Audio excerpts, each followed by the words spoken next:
केंद्रीय नवीनीकरण ऊर्जा मंत्री ने पोखरण में सोलर पार्क का उद्घाटन करने के बाद वहां कार्य करने वाले कर्मचारियों के साथ वार्तालाप किया और उसके साथ कार्यों के बारे में जानकारी ली।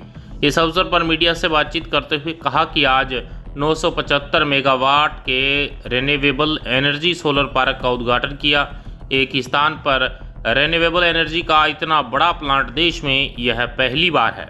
यह solar plant make in India का उदाहरण है और इसमें जनरेट होने वाली एनर्जी भी राजस्थान में उपयोग में आएगी। इस अवसर पर केंद्रीय मंत्री प्रहलाद जोशी ने पूर्ववर्ती गहलोत सरकार पर हमला बोलते हुए कहा कि हमने गहलोत सरकार को सोलर और कोयले की पूर्ति के लिए कई बार बात करने के लिए कहा, लेकिन गहलोत सरकार ने कभी पहल नहीं की। वहीं भजनलाल सरकार हर 2 से 3 महीनों में मिलने आते हैं। ऐसे में राजस्थान के हित के लिए कुछ न कुछ लेकर जाते हैं। हमारे प्रधानमंत्री नरेंद्र मोदी ने कहा था कि सरकार किसी की भी हो, सभी को सहयोग करें। गहलोत जी ने इसके लिए कभी प्रयास नहीं किया। एक ही लोकेशन में 975 मेगावाट का आज हमने उद्घाटन किया है। ये रिन्यू कंपनी ने इधर शुरू किया है। एक ही लोकेशन में इतना बड़ा जो जनरेटिंग सेंटर है ये देश में पहली बार है और ये सुमंत सिन्हा जी का रिन्यू कंपनी ने शुरू किया है।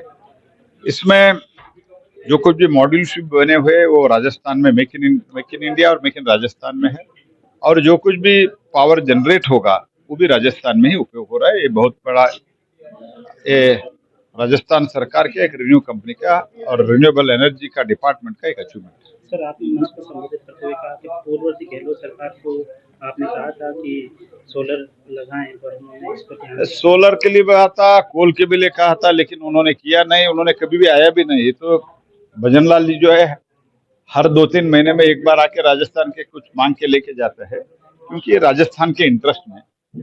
तो उस टाइम भी मोदी जी ने कहा था सरकार किसका है, आप लोग सब मंत्रियों को मोदी जी ने कहा था सरकार किस पार्टी का है कभी भी मत सोचो, उधर के लोगों को मन में रखते हुए जो कुछ भी सहयोग देना है वो दे दो, लेकिन कभी भी उसके लिए गहलोत जी ने प्रयास नहीं किया। अंतिम क्वेश्चन सर, राहुल गांधी जी को लेकर और चार्जशीट फाइल की गई है। चार्जशीट तो प्रक्रिया है, तो ये कोर्ट के आदेश के अनुसार उन लोगों ने कोर्ट में क्वेश्चन किया था, नहीं किया था, तो मेरा एफआईआर क्वैश करो। कोर्ट में क्वेश्चन किया था, नहीं किया था, और आईटी का जो वेरिफिकेशन हो रहा था उसको स्टे करो, उन्होंने पूछा था, नहीं पूछा था, लेकिन उसके बावजूद भी सुप्रीम कोर्ट में डिनाई किया।